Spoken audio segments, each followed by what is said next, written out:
Assalamualaikum warahmatullahi wabarakatuh. Jumpa kembali dengan saya Rudi di channel Ngulik. Pada kesempatan kali ini saya akan kembali lagi dengan melanjutkan cerita yang kemarin. Dan seperti biasa, yuk daripada kita lama-lama langsung saja kita masuk ke dalam ceritanya. Bismillahirrahmanirrahim.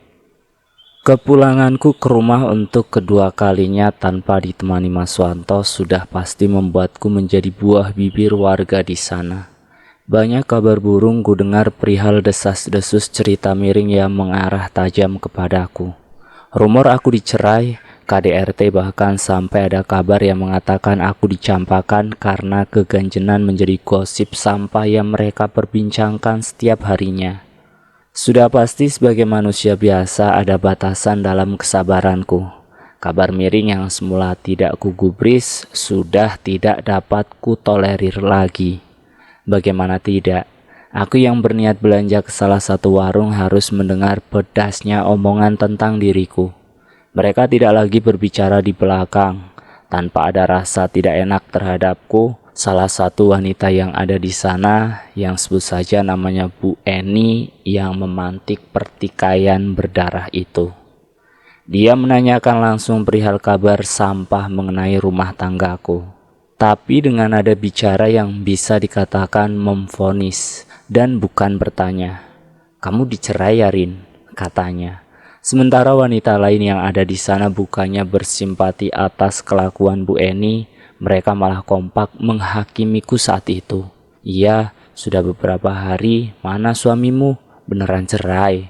kata wanita lain yang ada di sana. Kuurungkan niatku belanja di sana, aku berbalik arah dan pergi meninggalkan mereka. Tapi Bu Eni malah membuat aku semakin jengkel. "Ye, malah pergi, bukannya dijawab, malah nyelonong aja," serunya kembali. Saat itu pula otakku seperti penuh dengan darah. Terasa mendidih, aku seperti kehilangan kontrol. Aku berjalan ke arahnya, ku tatap wajahnya yang sangat mengesalkan itu.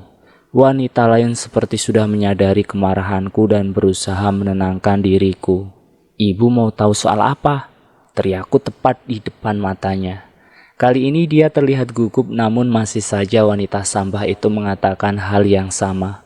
Belum sampai dia berhenti berbicara, tanganku spontan meraih botol beling dan menghantamkannya tepat di kepalanya. Ibu Eni ambruk, darah bercucuran hebat dari kepalanya. Entah setan apa yang merogoh jiwaku saat itu. Karena pada saat itu aku merasa bahwa jiwaku telah mati, walau tubuh ini masih hidup. Karena melihat dia terkapar meringis kesakitan, bukannya membuat aku sadar, malah sekali lagi ku hantamkan beling itu kepadanya. Alhasil buah petaka dari peristiwa itu bukan hanya menjadi beban diriku semata.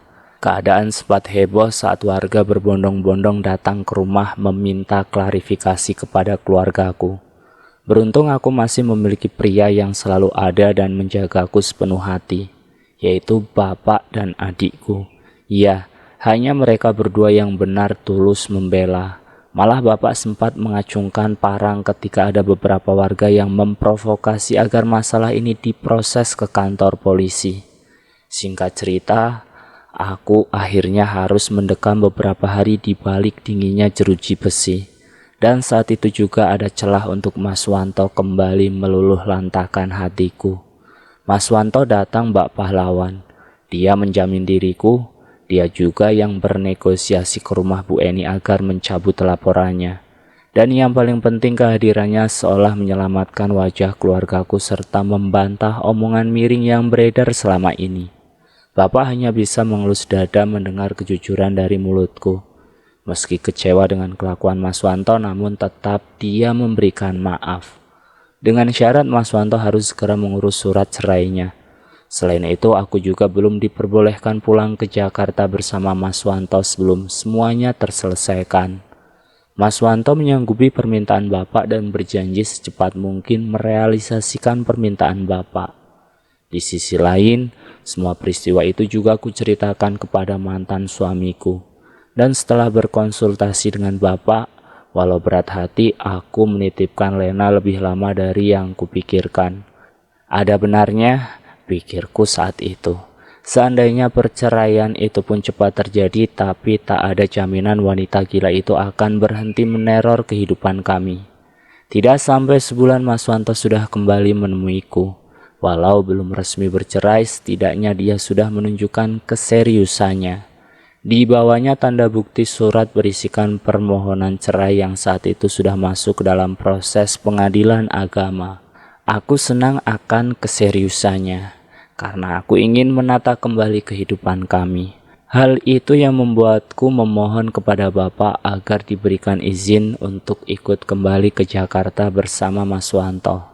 Awalnya Bapak tidak setuju dengan permintaan itu. Tetapi karena aku sedikit memaksa, mau tak mau beliau tetap memberikan izin. Tapi tidak dengan Lena. Biar Lena tetap dengan bapaknya sampai semuanya selesai, seru Bapak kepadaku. Kehidupan rumah tangga kami kembali hangat. Butiran cinta tumbuh subur berbalut tali kasih yang dibangun oleh ikatan yang dinamakan kepercayaan. Kisah horor berganti dengan cerita kolor layaknya pasangan baru yang lagi kasmaran. Kamar belakang sudah kosong. Dari info Mas Wanto, barang yang ada di ruangan itu sudah diberikan kembali kepada yang empunya. Fotonya di mana, Mas? Tanyaku kepada Mas Wanto. Aku bakar, katanya sembari menggodaku. Singkat cerita, 1 bulan berlalu, Mas Wanto pun sah bercerai. Kami juga sudah berencana kembali pulang untuk menjemput Lena guna berkumpul kembali bersama kami. Dan belum lagi aku juga mempunyai kado spesial buat Mas Wanto. Pasti dia akan bahagia melihat 2 garis merah ini, pikirku. Malam itu seperti biasa, sepulang Mas Wanto kerja aku sudah menyiapkan makan malam. Kupijat badannya dan aku berkata, Mas, aku telat, bisikku kepadanya. Hah? Yakin kamu, Dek? Tanyanya kepada aku. Dan akhirnya aku tunjukkan hasil tesku kepadanya. Ini loh Mas, garis 2, kataku kepada Mas Wanto. Aneh, tak ada raut wajah bahagia. Dia sangat datar, senyumnya pun seperti dipaksa seolah tidak suka dengan perkataanku. Dan semenjak itu aku seperti mengulangi kisah yang sama. Sikap Mas Wanto kembali beringas. Rumah tangga ini kembali panas. Hampir setiap hari kami bertengkar. Malah lebih parah dari kejadian terdahulu. Mas Wanto tak segan main tangan bila kami sedang bertengkar. Menjelang usia kandunganku yang 4 bulan, kehidupanku semakin tidak berarti. Belum lagi suara lemparan pasir atau tanah kembali terdengar di setiap malam. Dan yang lebih horornya lagi, wanita jalang itu kembali datang ke rumah. Aku sempat bersikap ketus dengan kehadirannya. Malah pikiranku melayang jauh. Apakah perubahan sikap Mas Wanto karena ulah wanita ini lagi? Bahkan sempat kumaki dia dan kupaksa mengakui perbuatannya. Namun dia hanya tertawa. Haha. Jangan mengatakan aku jalang, aku sudah tak menginginkan Wanto, katanya. Justru aku bahagia melihat dia termakan karmanya, meninggalkan diriku demi pelacur sepertimu. Sontak aku terdiam gugup dengan ucapan wanita itu. Aku memang tak suka padamu, dan sempat berpikir kalian mati saja. Hanya saja kedatangan Wanto minggu lalu kepadaku membuat aku iba padamu. Mas Wanto menemuimu? Tanyaku. Iya, ada masalah. Bukan hanya menemui, tapi kami, ya taulah kalau wanita sama pria. Haha. Aku semakin bingung dengan perkataannya. Tidak usah heran, aku sudah tak ada hubungan dengan Wanto. Aku nggak tahu entah apa yang menggerakkan hatiku untuk menemuimu. Lebih baik kamu segera pergi, tinggalkan dia kalau kamu masih ingin hidup. Kau tahu untuk apa Wanto menemuiku?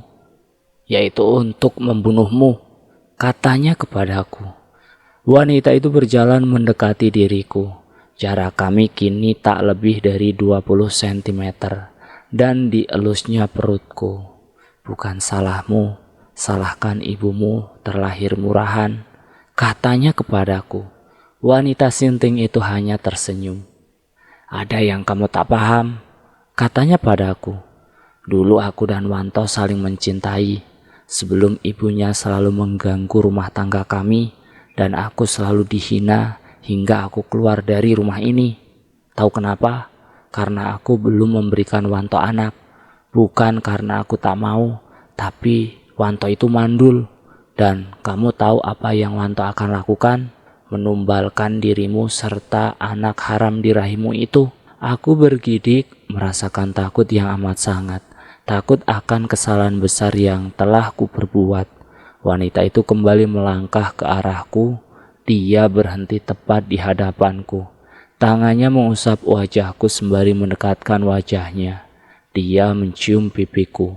"Sedulur getih," bisiknya sembari melepaskan tangannya dari kepalaku dan lalu berlalu pergi. Ternyata kisah rumah tangga Mas Wanto dengan Wijayanti atau yang sering kusebut wanita sinting itu terdapat kisah kelam yang ada di dalamnya. Dan cerita kali ini akan berpindah ke saat Mas Wanto menjalin rumah tangga dengan si Wijayanti ini.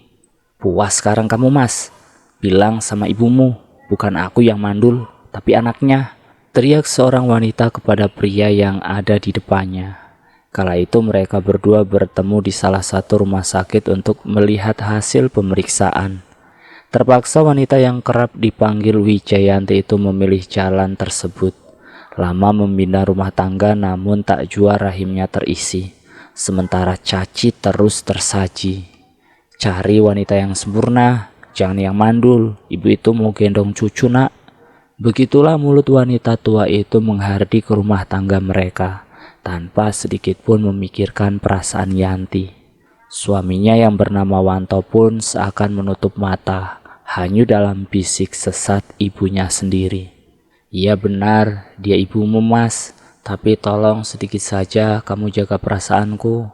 Kamu apa-apa minta cerai." Kata itu terucap oleh Yanti, dengan sedikit harapan Wanto akan mempertahankan rumah tangga itu. Tapi segalanya berubah di sore nan cerah bagi Yanti. Hatinya terasa terobati namun tidak dengan Wanto. Dia berdiri sedih dengan apa yang baru diketahui.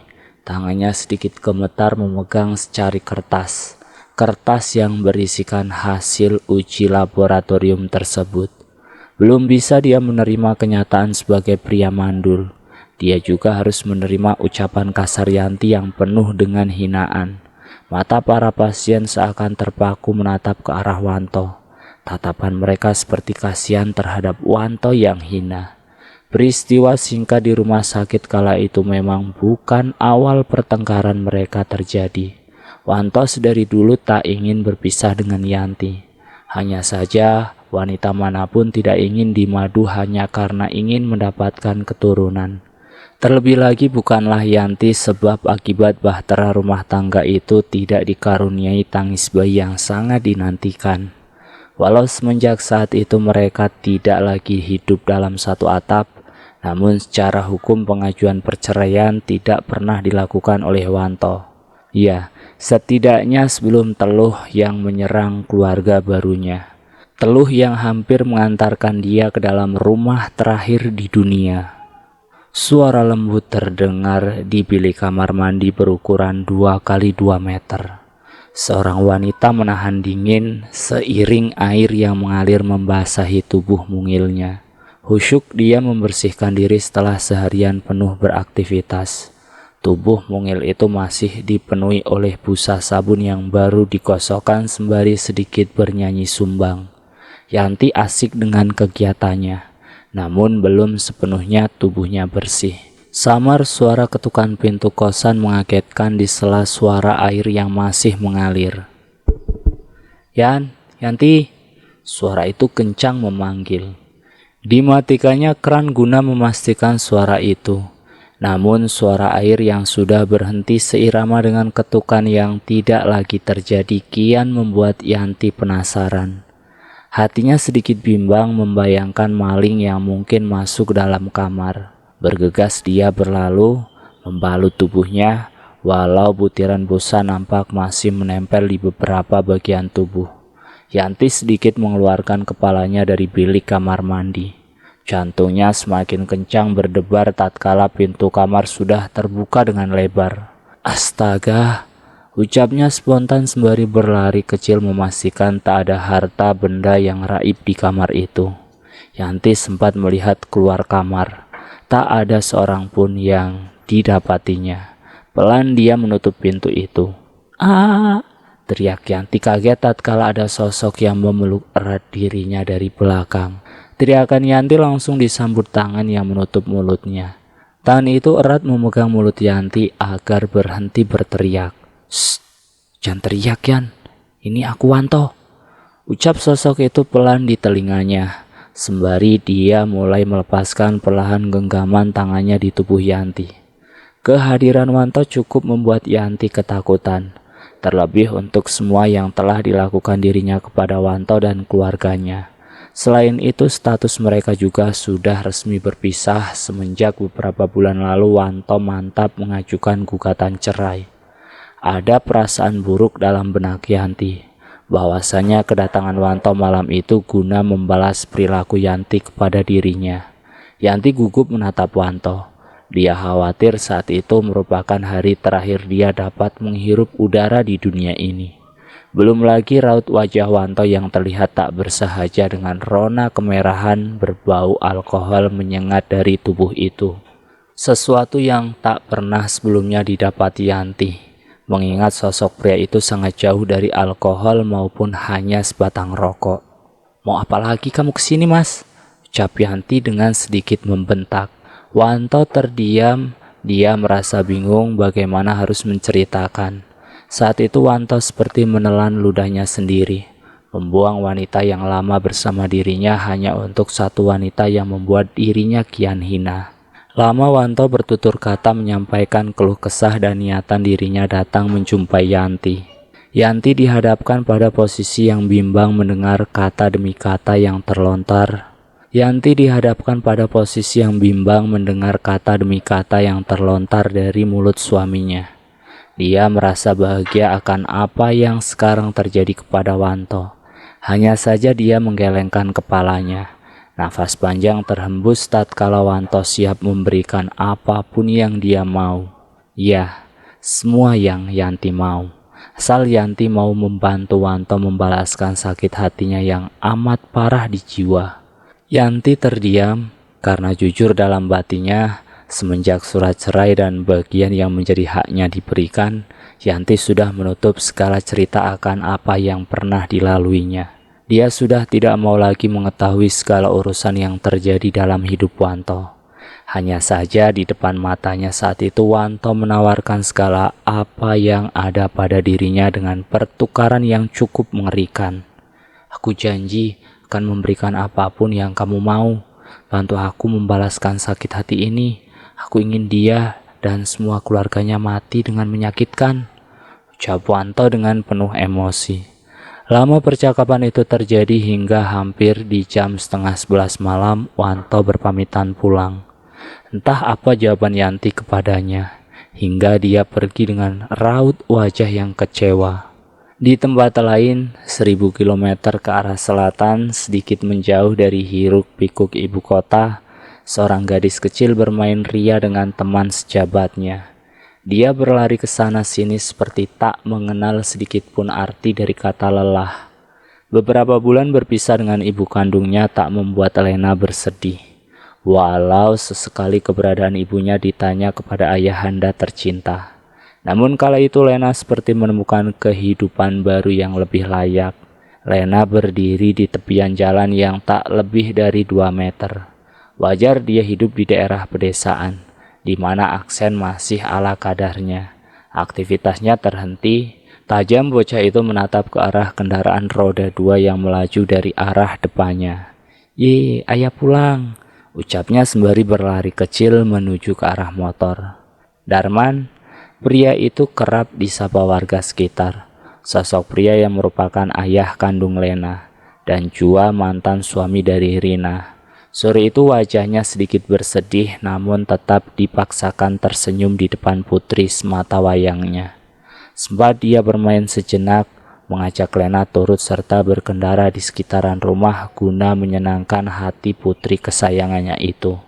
Hingga aktivitas tersebut selesai, Darman baru saja mau masuk ke dalam rumah namun langkah itu terhenti sejenak oleh satu pertanyaan di sore itu. "Bagaimana keadaan bapaknya Rina, Nak?" Tanya ibunya kepada Darman. Darman menarik nafas panjang, sedikit bingung menjelaskan. Sebenarnya sudah 3 minggu ini ayahnya Rina sakit keras. Hingga sampai sore tadi Darman yang datang menjenguk juga tak mendapatkan informasi pasti apa penyakit yang diderita beliau. Bental-bental kecil seperti bisul menghiasi tubuh mantan mertuanya. Dari setiap benjolan itu mengalir nanah berwarna hitam yang sangat bau busuk. Belum lagi wajah beliau terlihat menghitam seperti gosong, ucap Darman kepada ibunya. Lebih jauh Darman menjelaskan kalau mantan bapak mertuanya tersebut juga sudah dibawa ke puskesmas dan sempat dirujuk ke rumah sakit dengan diagnosa terkena lever. Darman heran melihat keadaan ayahanda Rina, karena saat menjenguk siang tadi dirinya seperti melihat penyakit itu tak lazim layaknya penyakit lainnya. Maaf, karena penyakit kusta saja tak sampai sebau ini, batin Darman berkata. Sebab dia berpikir mungkin penyakit itu merupakan kiriman seseorang yang tidak senang akan sosok mantan bapak mertuanya itu.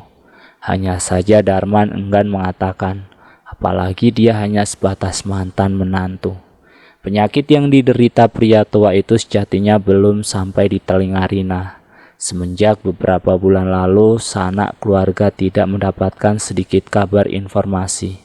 Terlebih tak ada seorang pun yang pernah mengunjungi rumah Rina di Jakarta. Belum lagi pertikaian beberapa bulan lalu yang melibatkan Rina dengan warga lain membuat beliau minim perhatian dan bantuan dari para tetangga. Sebab itu pula sang adik terpaksa harus menghubungi Darman. Darman menjadi satu-satunya tempat mengadu di saat ini. Setidaknya keberadaan Lena padanya menjadi jalan penghubung bagi adiknya meminta bantuan untuk menolong ayahanda, atau minimal mencari keberadaan Rina saat ini. Mulai dari sini sudut pandang beralih kepada Darman. Darman yang akan menceritakan semua cerita ini. Hanya sebentar aku berada di rumah, kuutarakan niatan mencari Rina ke ibu kota pada kedua orang tuaku. Mereka hanya tertegun, tampak raut yang tak merestui apa yang hendak kulakukan. Kamu yakin, Dar? Rina itu sudah punya kehidupan baru. Apa enggak lebih baik kamu tidak usah terlalu mencampuri apa yang terjadi di keluarga mereka saat ini? Ucap ayahnya memberikan petuah kepada Darman. Perkataan itu kutelaah matang, benar ucapan mereka.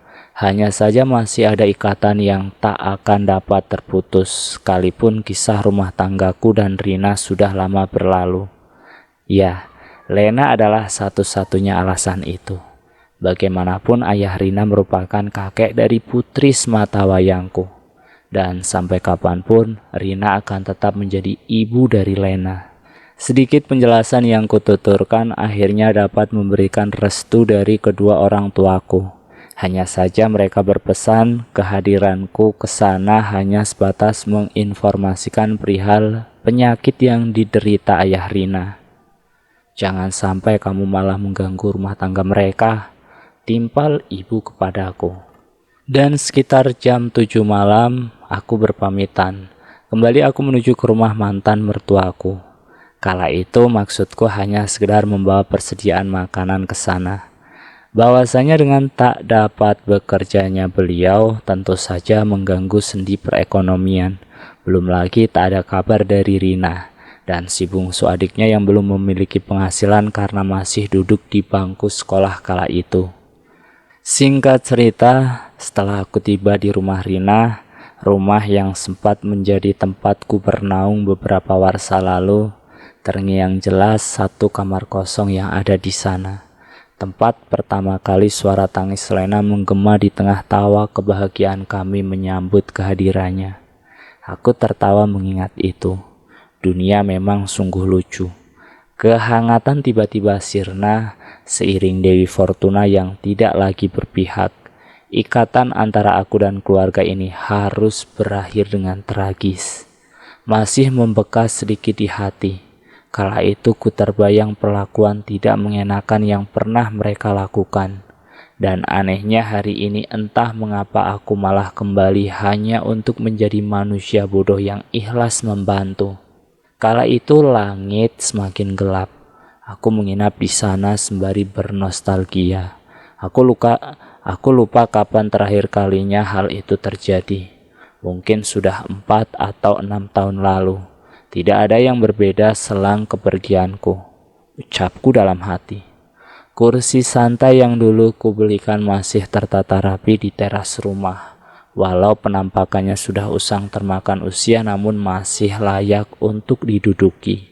Aku bersantai di sana sembari menghisap sebatang rokok. Dalam hayalku berpikir bagaimana aku harus mencari Rina tanpa alamat yang jelas. Hanya bermodal nama tempat dengan luas berpuluh kilometer menjadi patokan. Belum lagi bila mana daerah itu ternyata bukan tempat tinggalnya. Apa iya satu demi satu komplek di sana harus aku kunjungi menanyakan nama Wanto atau Karina? Sudahlah, semoga ada jalan. Memikirkan itu terlalu lama hanya membuat pusing diri ini. Kumamku. Ku tarik sekali lagi rokok itu dalam-dalam. Ku hembuskan perlahan sebelum aku melemparkan puntung rokok tersebut ke arah depan. Duar. Ledakan terdengar keras dari dalam rumah. Sempat ku terdiam kaget mendengar dentuman itu. Sebelum langkahku kembali bergerak mencari tahu apa yang terjadi. Ku dapati atap kamar tempat di mana ayah mertua terbaring bolong. Di sisinya sudah ada adik ipar yang memegangi tangan beliau yang tampak gemetar. Mataku tajam menilik setiap sudut ruangan. Hanya puingan atap yang berserakan di lantai. Tak kutemui benda mencurigakan lainnya. Apakah hanya penyangga getah rumah ini sudah usang? Apakah hanya penyangga genteng rumah ini yang sudah usang, sehingga genteng ini jatuh? Tanyaku dalam hati. Bapak enggak apa-apa kan, Dik? Enggak ada yang luka kan? Khawatir gentengnya jatuh mengenai bapak, ucapku kepada mantan adik iparku. Dia kembali mengecek sekujur tubuh bapaknya. Hanya saja sulit baginya untuk membedakan. Karena semenjak beliau menderita penyakit itu, tubuh ayahnya kerap mengalirkan darah dan lebam yang disertai nanah busuk. Entahlah Mas Dar, jawabnya bimbang kepada aku. Lama aku menemani mereka, sempat pula aku bersihkan puing itu. Sebelum merasa kantuk menggangguku, terlebih besok aku harus berangkat ke Jakarta untuk mengabari Rina akan kondisi ayahnya. Setelah berpesan dengan adik ipar agar menemani bapak malam itu, langkahku beranjak menuju kamar yang dulu aku miliki.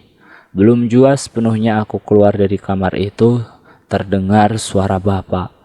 Ah, aku menoleh kembali padanya. Dia menggenggam erat tangan adik iparku. Matanya menghadap diriku sembari terus mengeram histeris, seperti menahan rasa takut yang sangat mengerikan. Ku berjalan kembali mengarah ke dirinya, bukan membuat bapak mertua tenang, raungannya semakin menjadi. Dia semakin mencengkram menggenggam tangan anak bungsunya. Sontak aku sedikit panik karena aku merasa menjadi sumber ketakutan beliau. Beberapa kali aku mencoba berinteraksi mendekat kepada beliau, malah membuat dirinya semakin histeris. Aku semakin bergidik, tatapan beliau tak berhenti memelototi dari tadi. Sungguh hal itu membuatku tak nyaman berada di sana. Belum lagi perilakunya semakin aneh. Dia melempar, memukul apa saja yang ada di dekatnya. Bahkan anaknya sendiri jua tak luput dari amukan. Ku tarik dirinya secepat mungkin. Karena pria tua ini semakin meresahkan, tangannya dari tadi memukul wajah anak kandungnya itu. Pergi, pergi, pergi kalian dari rumahku, teriaknya melanjutkan kisah mencekam malam itu. Cari bantuan, Dik, pintaku segera. Dia berlari keluar guna meminta tolong kepada para tetangga sekitar. Kini tinggal aku dan beliau yang ada di rumah itu. Aku tetap berjaga di depan pintu, tanpa berani mendekatkan jarak dengannya. Dan apa yang kulihat selanjutnya sungguh mengerikan dan hampir membuatku gila. Bahkan aku mengurungkan niat untuk membantu keluarga itu. Beliau semakin kencang berteriak, "Pergi, pergi, pergi, jangan ganggu keluargaku," ucapnya berkali-kali. Kepalanya dihantamkan keras pada dinding. Darah mengalir deras, bahkan tembok itu pun berubah warna. Terciprat darah dari hantukan kepala yang tiada hentinya. Orang normal pastinya akan kesakitan dan mengerang menahan hantukan seperti itu. Tapi tidak dengan beliau. Semakin keras hantukan, semakin kencang tawanya terdengar. Tragedi brutal tanpa sensor di depan mata sudah tidak dapat dinalar dengan akal sehat. Bukan, ini bukan penyakit. Pasti ada hal gaib. Bukan, ini pasti bukan penyakit. Pasti ada hal gaib yang sedang merundung rumah ini. Ini pasti teluh, ucapku spontan melihat hal gila itu. 10 menit berlalu si bungsu tiba dengan bersama 10 menit berlalu, akhirnya si bungsu tiba bersama beberapa warga. Raut wajah mereka terlihat mengerut keheranan melihat keadaan bapak mertua. "Bapakmu, kenapa ini, Dar?"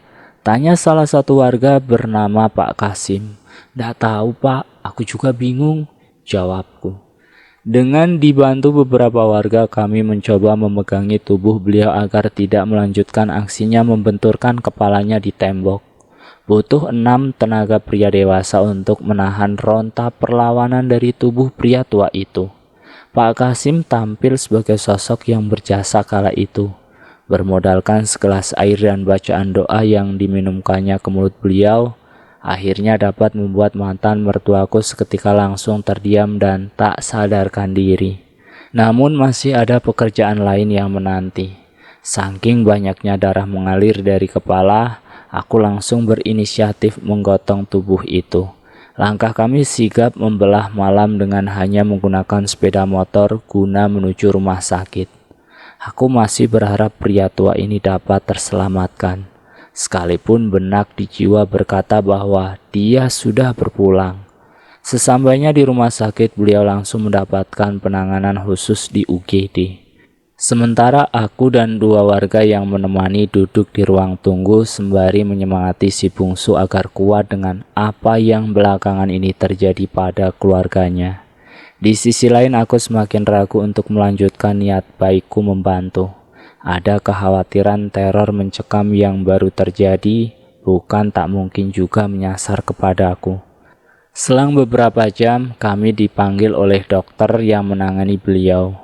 Tidak banyak yang disampaikan, selain menyuruh agar kami banyak berdoa, sehingga Bapak dapat melewati masa kritisnya. Saat itu hanya tinggal aku dan si bungsu. Kedua warga yang dari tadi menemani sudah pamit pulang, mengingat kala itu malam semakin larut. Berdua kami menjaga beliau di ruangan ICU. Tampak tubuh rentan itu lengkap menggunakan alat medis dengan perban yang terbalut di kepalanya. "Dek, kamu jaga bapak di sini ya. Masalah biaya nanti Mas bantu. Mas mau pulang ke rumah dulu, mengambil perlengkapan buat kalian. Besok pagi Mas kesini lagi," ucapku. Belum sempat aku mengutarakan niatan mundur mencari Rina ke Jakarta. Wajah polos memelas si bungsu membuatku iba. Aku bahkan sampai tak habis pikir, seorang lelaki yang beranjak dewasa itu berlutut sembari memohon kepadaku. "Mas Dar, maaf keluarga kami sangat merepoti. Sekali lagi saya mohon bantu untuk mencari Mbak Rina ya Mas Dar," kata mantan adik iparku memelas kepadaku. Hanya hembusan nafas panjang yang dapat kulakukan. Berat hati ini terasa untuk ikut lebih jauh mencampuri sesuatu yang bukan urusanku. "Iya, nanti Mas coba bawa mbakmu pulang ya," janjiku kepadanya. Sekalipun lisanku tegas berkata layaknya pria, namun dalam pikirku masih sedikit terusik dengan jawaban terpaksa yang terlontar dari mulut. Entah perkataan ini akan membawa dampak baik atau buruk bagiku di kemudian hari nanti. Dan bersambung. Saya akhiri cerita ini sampai di sini dulu ya. Nanti akan saya lanjutkan pada bagian yang ketiga. Oh iya, sebelumnya bagi kalian yang belum nonton part pertamanya, silahkan kalian juga dapat menontonnya agar kalian paham akan alur dari cerita ini. Terima kasih sudah mampir di channel Ngulik.